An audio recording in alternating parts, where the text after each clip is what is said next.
Hi అండి, welcome to Sanvitha garden.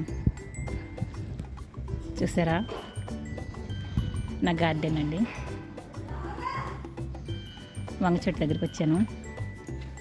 ఎన్నిసార్లు కోసుకున్నా సరే కాస్తూనే ఉంటాయి. చూసారా చెట్టు, చూసారా ఎంత పెద్ద చెట్టు అయిందో. అసలు చాలా పెద్ద చెట్టు అయిందండి, రేంజ్లో అయింది చెట్టు. ఇప్పుడైతే ఫుల్ పూతండి, అంతని పూతతో ఉంది.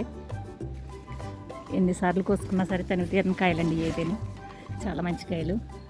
ఇదండి నిజంగానండి, ఈ మిద్దె తోటలో పాలకుండలు అంటేనండి నిజంగానే ఎప్పుడు ఏ ఒకటి మనకు వస్తూనే ఉంటాయండి. ఇంకా హార్వెస్ట్లకి మనం పడ్డ కష్టానికి మాత్రం ప్రతిఫలం ఎప్పుడు పాలకుండలు లాంటిదండి. ఇది బాగా వచ్చినాయి కాయలు, అయ్యో 4 కాయలు వచ్చినాయి. సూపర్ ఉన్నాయండి కాయలు అయితే. చూసి ఆనందించండి. బాయ్ అండి.